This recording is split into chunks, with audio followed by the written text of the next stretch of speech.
All right, let's just dive right into this epic explainer by plunging straight into the void, literally the very first burst of creation. We are looking at a massive, sweeping narrative here. I mean, it stretches all the way from the first breath of life to the birth of an entire nation. And if you really want to grasp the core of this whole story, you have to see the constant, dramatic tension between two huge forces, human rebellion on one side and an absolutely unbreakable divine promise on the other. To truly get this, we've got to anchor the beginning in this sudden, absolute rupture of order right out of chaos. The source material describes a time before time, basically a deep, limitless abyss wrapped in absolute silence. But it wasn't just an empty silence. The Creator's spirit was there, ready to manifest, and then a voice speaks. Let there be light. It wasn't some slow, gradual process. It was this violent, brilliant rupture piercing the darkness. Everything, from towering mountains down to the living veins of rivers, obeyed instantly, without resistance, because everything responded directly to the Creator's voice. Section 1. Creation and the Fall. Now, the narrative sets up these fascinating dual falls that put the entire plot into motion. First, up in the heavens, you have Lucifer, a being of immense light and authority, who basically becomes corrupted by a single internal thought: I will ascend. His pride leads to a violent expulsion, sparking this massive spiritual war. And then, that exact same war shifts right down to earth. The serpent approaches Eve, but not with force, right? He uses a seductive, false promise of elevation. He tells her she'll be like God. So you have Lucifer's pride in heaven contrasting directly with humanity's seduction on earth. Adam and Eve eat the fruit, and the absolute instant they do, their eyes open. But not to power. They open to vulnerability and shame. But here is the crucial takeaway. Even as humanity is being expelled from Eden, pushed out into that harsh, unfamiliar reality outside the garden, a mechanism of preservation is immediately introduced. As judgment is handed down to the serpent, the Creator declares that one day the serpent's head will be crushed by the offspring of the woman. Right there, right in the very middle of humanity's deepest failure and fall, the promise is born. Section 2. Corruption and the Flood. So as we move into this next era, the consequences of that fall are fully realized, and we hit a really terrifying turning point. Beings of light, who once walked in the divine presence, looked down at the earth with desire. The text calls them the fallen, and they crossed boundaries they were never ever meant to cross, uniting with humanity.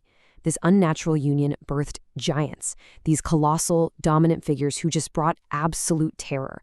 But the fallen didn't just bring a physical threat. They brought forbidden knowledge. They literally taught humanity how to forge weapons, how to wage war, and how to manipulate.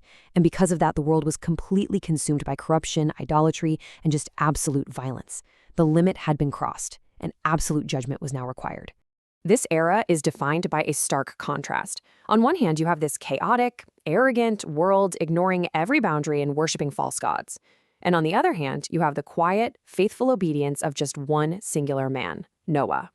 While the whole world is laughing at him, Noah spends decades building a massive wooden ark on dry land. Think about that. He didn't build it based on logic, he built it entirely on faith. And because of that wild obedience, Noah and his family become the next vital thread in preserving that original promise. Now, the number 40 here represents the sheer weight of this judgment. For 40 days and 40 nights, relentless, violent floodwaters scoured the earth, pouring from the sky above and bursting from the deep below. It completely submerged the corrupted world. But right after the judgment comes the reset. This is symbolized by the silent peace of the rainbow, a visible, living covenant bridging heaven and earth, basically promising that water would never again destroy the world like that.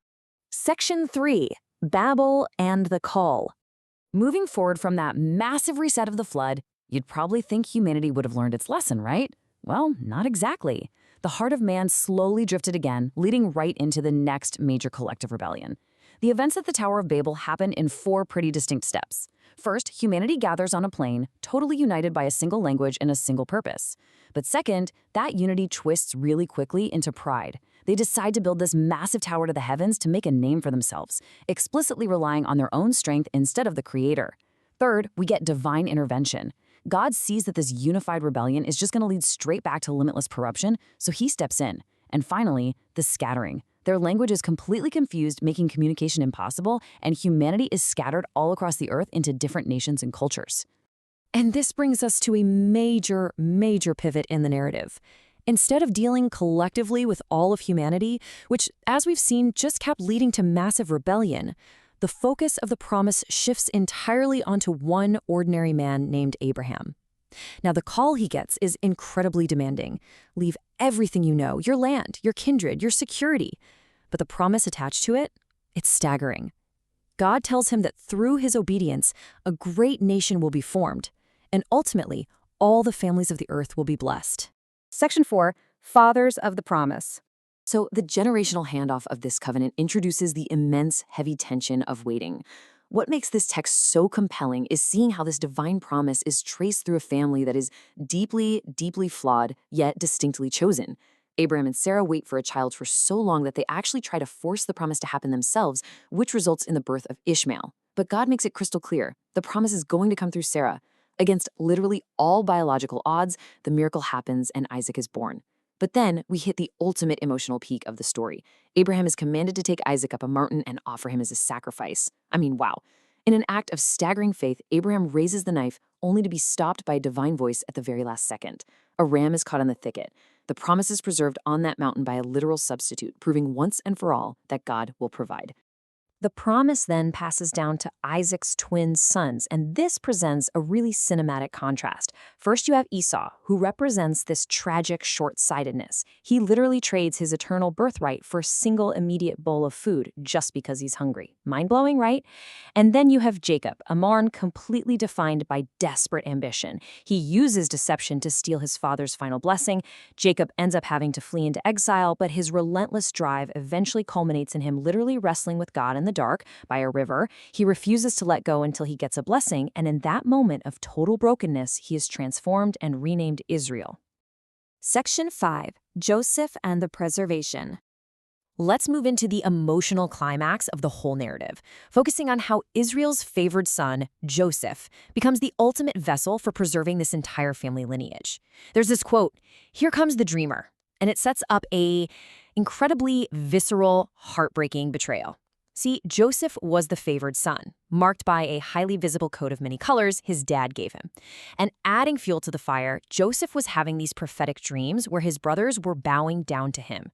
Obviously, this sparked a deep, silent hatred among his brothers, which eventually exploded into violence when they saw him approaching them out in an isolated field. From there, Joseph faces this rapid, dizzying descent into darkness, which is then followed by a totally miraculous ascent. His brothers throw him into a pit and literally sell him into slavery in Egypt. Even as a slave, he acts with absolute integrity, but that very integrity gets him falsely accused and thrown into a dark dungeon. But God was still with him. Through his divine ability to interpret dreams, Joseph is suddenly pulled from that prison to stand right before Pharaoh. He interprets Pharaoh's dream, warning of a catastrophic 7-year famine. And literally in a single day, he is elevated to second in command of all of Egypt to prepare for the disaster. Talk about a plot twist. And then the famine hits. It drives his starving brothers right down into Egypt, directly to the feet of the brother they sold. When Joseph finally reveals who he is, he delivers this incredibly powerful revelation. He doesn't take revenge. Instead, he tells them, "It wasn't you, it was God." This is the moment where all the narrative threads just perfectly align. Joseph realizes that human betrayal and immense personal pain were entirely repurposed by God as divine preservation. He was sent ahead to ensure the survival of the promise. Section 6, A Nation Born in Egypt. In this final movement, Jacob hears his son is alive and migrates his entire household down to the fertile, protected lands of Egypt. This perfectly fulfills the visions that set this whole story in motion. For generations, the family thrives. They multiply into a massive people. But then a dramatic and terrifying shift occurs. A new king rises in Egypt who did not know Joseph. The favor they once enjoyed just evaporates into fear and hostility from the Egyptians. The very place of the family's salvation and provision suddenly turns into a heavy, oppressive trap of slavery. Which brings us to the end of our explainer, leaving us with a really critical question. What happens when the promise faces the ultimate oppression? The people of Israel cry out from their slavery, and the story of Genesis closes as a new deliverer named Moses is called to stand before Pharaoh with an impossible demand: "Let my people go." It is an incredible cliffhanger that leaves us hungry to see exactly how this unbreakable promise survives the mighty empire of Egypt. Thanks for joining me for this explainer. Keep questioning and keep learning.